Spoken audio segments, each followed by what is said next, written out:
Hello everyone, welcome back to the channel. Today we're going to do a 500 point game, Guard versus Raven Guard. We're going to get to the list here in a minute. I do apologize if my voice sounds a little bit different. I'm not feeling too good. I'm a little bit under the weather, which also I do apologize for being a little over a week on my upload.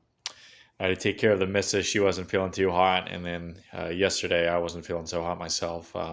As much as I wanted to get the battle report out, I just really wasn't feeling it. So yeah, other things of note, we have passed the 200 subscriber goal for this year. So I want to say thank you so much to that.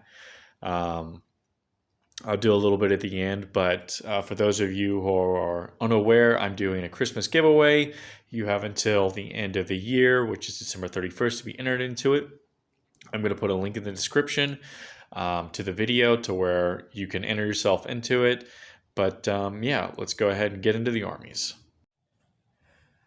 All right, so the first army that we got up today is my Raven Guard. Now this is going to be the standard Raven Guard chapter, so basically they're going to be -1 to hit if they are 12 inches or more away, and they are also in a terrain piece. So what's compromising the list today is I've got a Primaris Captain. He's just going to be the standard captain. I decided not to upgrade him to Chapter Master. His Warlord trait is going to be the Master of Ambush. Basically, at the start of the first battle round, himself and infantry units, so that would either be the intercessors or aggressors, would basically be picked up, and they can move anywhere throughout the location of the map, as long as it's not within 9 inches of the enemy deployment zone. So he has, for his relic, he has a master-crafted weapon, so basically his auto bolt gun, instead of doing 1 damage, now does a extra damage. So up next we have, for my infantry, or my troops choice, is going to be 1 squad of intercessors. Standard, nothing special about them. Up next we have a 3-man group of Primaris aggressors with the Flamestorm gauntlets. And then we have the Redemptor Dreadnought with a Gatling cannon, the Icarus rocket pods on top, heavy bolters in its chest, and then even though it shows a flamer, it's the also another Gatling cannon in there. So on the total, it's 500 points in the nose. So now we're going to move on to the Imperial Guard. All right, and now we're going to move on to the Imperial Guard. For some of you who may have noticed, this is actually my list that I came up with for those who wanted to get started into the Imperial Guard. So yeah, let's get started with that. So first off, we have a Cadian Castellan. Well, actually, let's start with the doctrines. I'm sorry. So the doctrines are heirloom weapons, which it adds a 4 inches to every weapon, and elite sharpshooters, which you get to re-roll 1 hit roll. For my Warlord, it's going to be the Cadian Castellan right here, or represented by the old model right here. Sorry. His Warlord trait is Old Grudges, which basically, if you have a platoon or a squadron of tanks within 6 inches of the Warlord, you add +1 to the wound roll of whatever they are shooting at. He has the relic of the legacy of Caladius. It is a chainsword. It is +1 strength, -2 AP, 2 damage, and it does 3 additional attacks. For my other HQ, it is the Primaris Psyker. He knows 3 abilities. He obviously knows Smite, Mental Shackle, which is a warp charge value 6. It is a -2 movement, and it also is a -2 to advance in charges for whatever enemy unit it's cast upon, and also Psychic Maelstrom. So you roll 1d6, and whatever it requires a warp charge value of 6, and you roll whatever the result is. So say if you roll it and you get 11, you roll 11 dice. And for every 5 up you get, it deals 1 mortal wound to the unit with a maximum of 6 mortal wounds. So yeah, that's pretty powerful. So then up next, we've got, for troop choices, we've got 2 standard Imperial Guard squads. The special weapons is just a plasma gun in each squad. Um, for fast attacks, we've got 2 Scout Sentinels with just their standard multi-lasers. Then we have for heavy support, we've got a heavy weapons squad with 3 autocannons. And then for transports, we just have a standard Chimera with a multi-laser and heavy bolter. So now let's go on to the mission pack. All right, so we're going to be doing a custom mission today.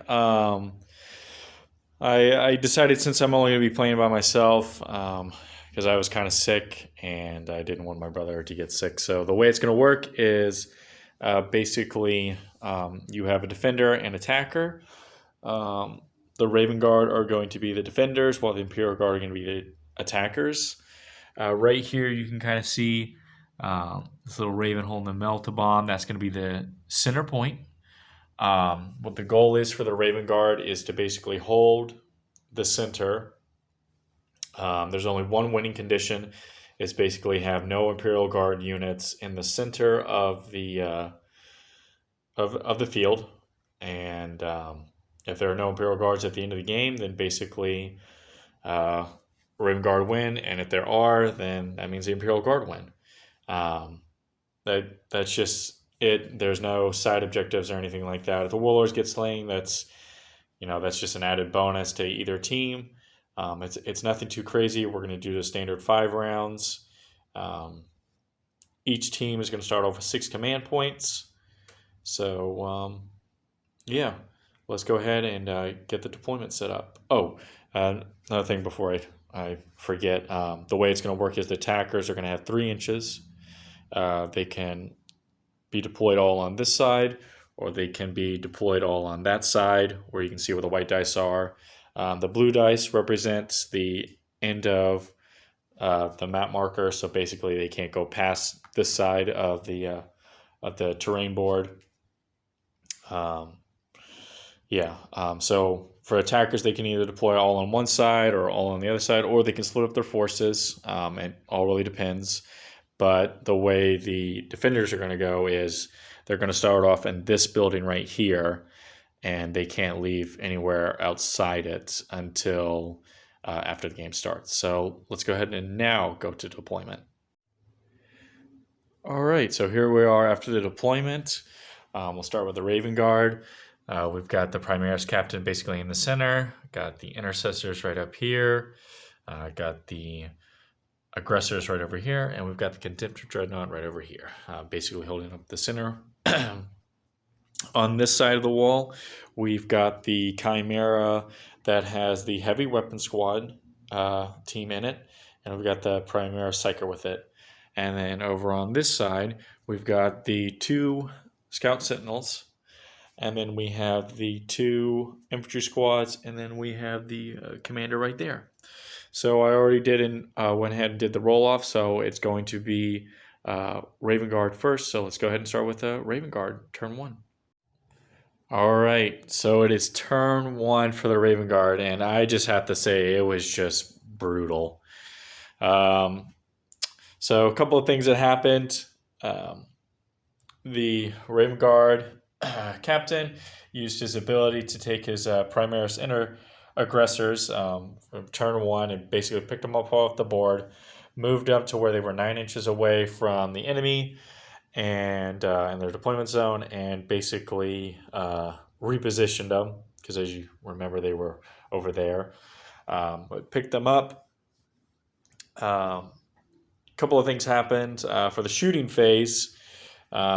Captain fired his mastercrafted gun in here. Only killed 1 guy.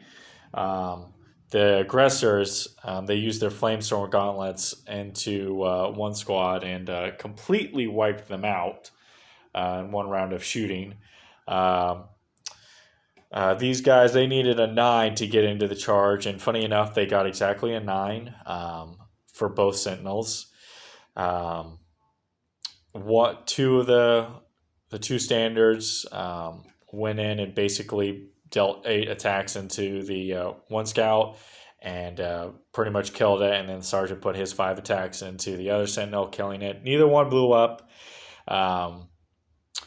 The dreadnought basically shot everything into the Chimera and was only able to deal 4 wounds, thus putting the Chimera down to 7. So, yeah, pretty brutal for the first round of Raven Guard. So let's see what Guard can do in their first turn.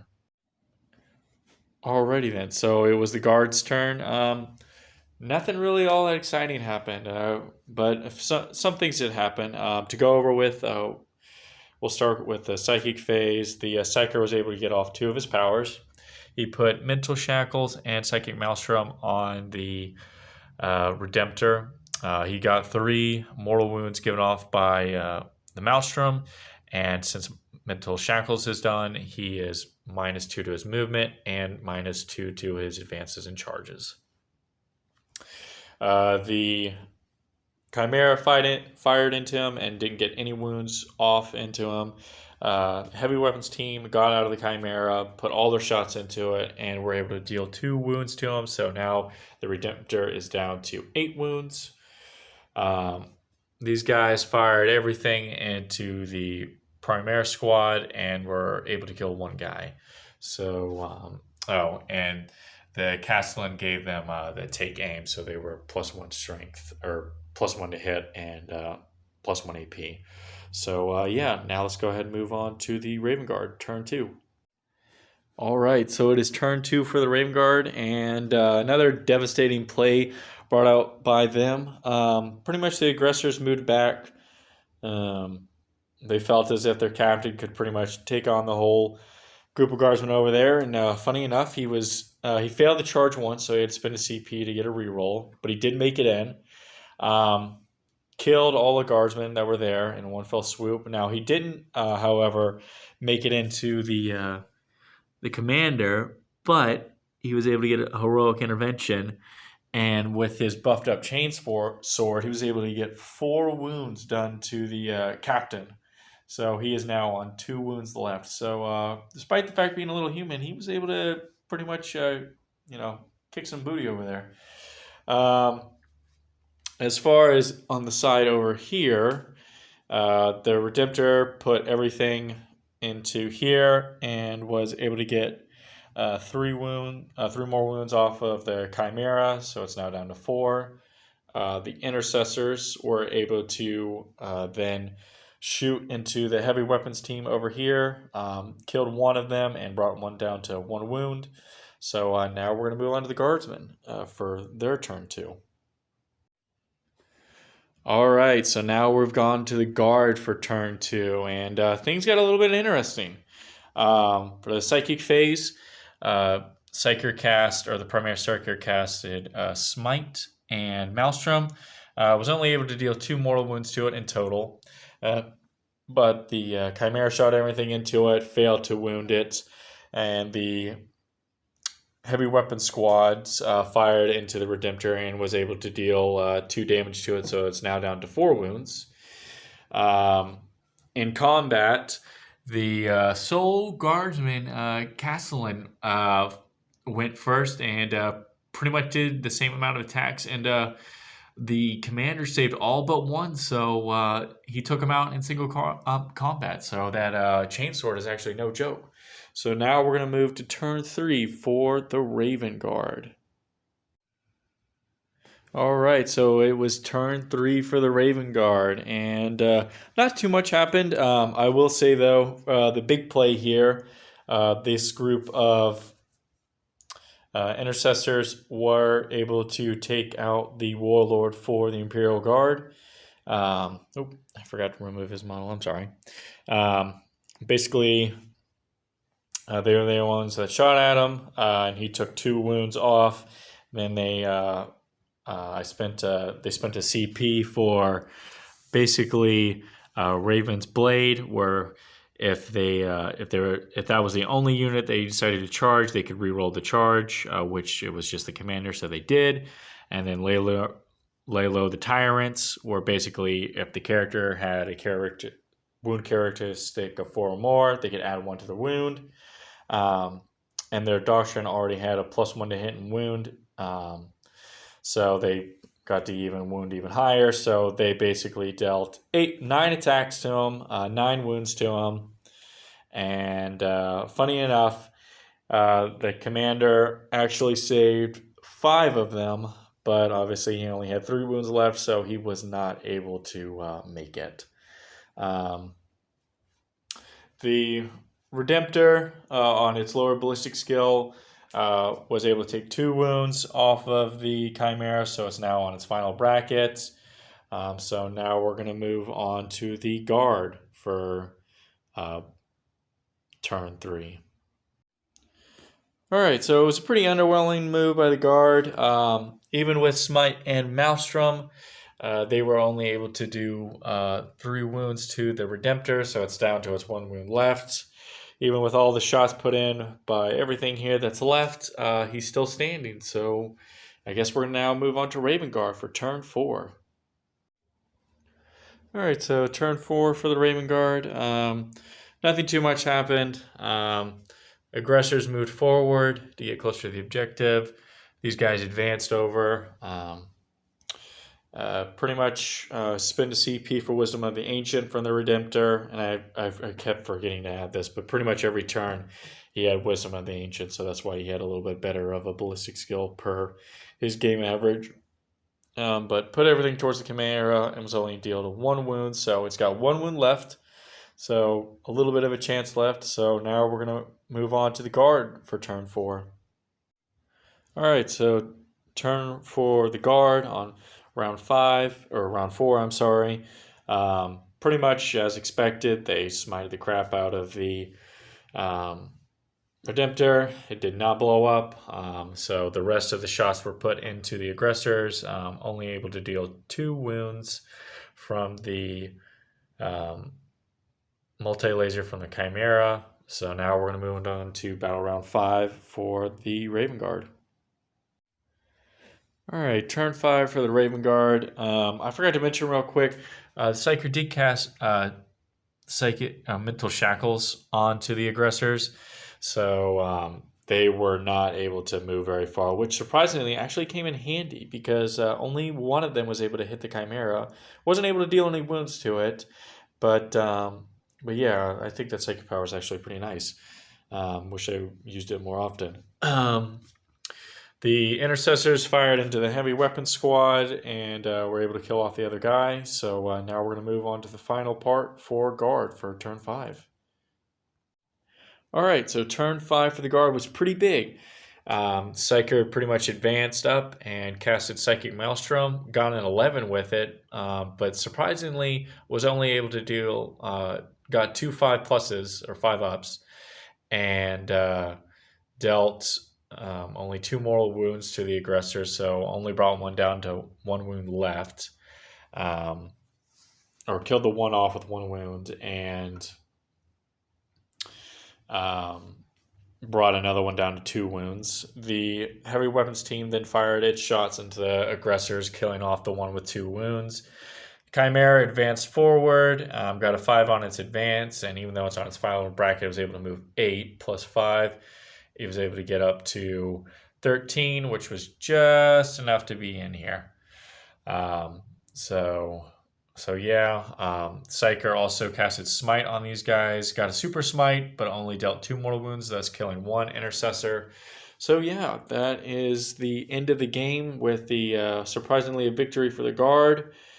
I know it kind of seemed I was kind of playing more cagey with the Raven Guard, but in all actuality, the Raven Guard's whole purpose wasn't to, just go out against the Guard and just smash them forward. Their whole purpose was to hang back and kind of protect the objective. That's why the Dreadnought didn't really move up at all or anything like that. Or once pretty much this side was blown over, the aggressors fell back. So yeah, I mean, if I had played it more competitively against myself, the Raven Guard would have easily like ended the game in like turn two. But I was trying to make at least some decent content for you guys. I decided to prolong it a little bit longer without actually bullshitting it too hard. I'm sorry this video took so long. Like I said, I was sick. However, I am going to get another battle report out in 2 days from now, and it'll actually be a proper one against my brother. So stay tuned for that. But yeah, that is it, guys. I hope you guys enjoy your Christmas or Hanukkah or Kwanzaa or whatever. Um, here in the Warhammer community, we're accepting of everyone. So, yeah, that is it, guys. And I will see you next time. Be sure to like, comment, and subscribe.